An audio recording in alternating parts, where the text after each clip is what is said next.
এই ইসলামিক বয়ানটি সম্পূর্ণ শুনলে আপনি ক্লিয়ার হয়ে যেতে পারবেন যে সন্তানের ছবি কখনোই ফেসবুকে আপলোড করা উচিত নয়। বাচ্চাদের ছবি মনের ভুলেও আপনি ফেসবুকে আপলোড করবেন না, ফেসবুকে দিবেন না। কেউ যদি বাচ্চাদের ছবি ফেসবুকে দেয়, দেওয়ার সঙ্গে সঙ্গে দুইটি মারাত্মক বিপদ তার জন্য অপেক্ষা করছে। অনেক ভাই বোনেরা এমন আছেন, অনেক ভাইরা আছেন তাদের স্ত্রীদের ছবিগুলো ফেসবুকে আপলোড করে দিচ্ছেন।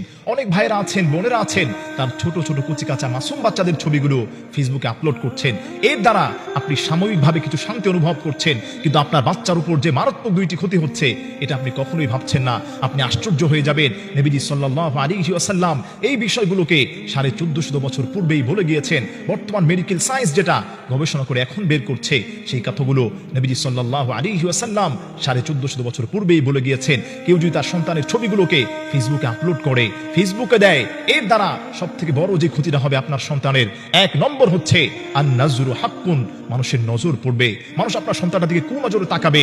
10 জন মানুষ যদি আপনার সন্তানটার ছবিটা ফেসবুকে দেখে, এর মধ্যে একজন যদি কুদৃষ্টি দেয়, খারাপ নজর দেয়, আল্লাহর নবী বলেন, তিরমিজি শরীফের মধ্যে হাদিসের মধ্যে এসেছে, হযরত আবী হুরায়রা রাদিয়াল্লাহু তাআলা আনহু থেকে বর্ণিত, আন আবী হুরায়রা রাদিয়াল্লাহু তাআলা আনহু قال قال رسول الله صلى الله عليه وسلم النظر حق।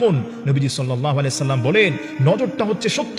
কার উপর যদি পড়ে যায়, বদদৃষ্টি যদি কেউ দিয়ে দেয়, তখন সুন্দর মানুষটা ধীরে ধীরে অসুন্দর হয়ে যায়। নাদুস কুদুক দেখছে, চেহারা ভালো ছিল, শরীরটা ভালো ছিল, কিন্তু সন্তানটার চেহারা নষ্ট হয়ে যায়। মেধা খুব মেধাবী ছিল, কিন্তু এই কুদৃষ্টি পড়ার কারণে, বদ নজর পড়ার কারণে সন্তানের মেধাটা ধীরে ধীরে কমে যাচ্ছে। এর কারণ হলো আপনি আপনার সন্তানের ছবিগুলো হর হামেশাই, কিছু হলেই কিছু পিতামাতা আছেন সন্তানের ছবিগুলোকে ফেসবুকে আপনি আপলোড করছেন। খবরদার, আমি আপনাকে বলছি, নবীজি সাল্লাল্লাহু আলাইহি ওয়াসাল্লাম আপনাকে সতর্ক করছেন, আপনার সন্তানের মেধা কমে যাবে, তার জেহেন শক্তি কমে যাবে, চেহারা লাবণ্যতা দূর হয়ে যাবে।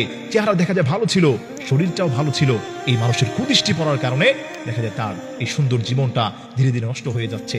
অনেক ভাইরা আছেন স্ত্রীদের ছবিগুলো আপলোড করছেন। খবরদার, এটা আপনি করবেন না। আপনার স্ত্রীর ছবি যে আপনি ফেসবুকে আপলোড করছেন, আপনার স্ত্রীর উপর তো পর্দা করা ফরজ। পর পুরুষ যদি তার ছবিগুলো দেখে, তার কণ্ঠস্বর শোনে, তাহলে আপনার গুনাহ হবে, মারাত্মক গুনাহ, কবিরা গুনাহ হবে। এই পর্দা হচ্ছে প্রত্যেক মুসলমানের জন্য, যারা বালেগ হয়েছে, এবং পুরুষ নারী সবার জন্যই ফরজ। সবাইকে দেখা, কথা বলা, এগুলো হচ্ছে ফরজ। যদি আমরা এই ভুলটা করি, আপনার সন্তান এবং স্ত্রী যারা আছে, স্ত্রীর জন্য তো মারাত্মক গুনাহ হবে। এবং সন্তান বাচ্চাদের ছবি যদি আপনি ফেসবুকে আপলোড করেন, মানুষের নজর পড়বে। কুদৃষ্টি পড়ার কারণে, বদ নজর পড়ার কারণে আপনার সন্তানটা কিন্তু দিন দিন শুকিয়ে যাবে, তার মেধা ভালো ছিল আস্তে আস্তে কমে যাবে। এটা দিকে আমরা অবশ্যই লক্ষ্য রাখবো। 2 নম্বর যে ক্ষতিটা আপনার সন্তানের হয়ে যাবে, আপনি আশ্চর্য হয়ে যাবেন। অনেক ছেলে মেয়েরা, অনেক গার্ডিয়ানরা আমাদের কাছে ফোন করে, হুজুর, আমার ছেলেটা লজ্জা কম, পরপুরুষের সামনে যায়, মেয়েটার লজ্জা কম। এর কারণ কি আপনি জানেন? এর কারণ হলো আপনার সন্তানের ছবিগুলো আপনি হর হামেশাই ফেসবুকে আপলোড করছেন, হর হামেশাই তাকে নিয়ে সব জায়গায় যাচ্ছেন, মানুষের সঙ্গে ফ্রি হচ্ছেন। এর কারণে তার লজ্জাটা কমে যাচ্ছে দিন দিন। হায়া, যে লজ্জা আছে, অথচ আল হায়া শু'বাতুম মিনাল ঈমান, ঈমানের একটি শাখাকে বলা হয় লজ্জাকে। ঈমানের একটি অংশ হচ্ছে লজ্জা। এই মানুষের কাছে লজ্জাবোধ যার মধ্যে যত বেশি, সেই লোকটা আল্লাহর কাছে তত বেশি প্রিয়।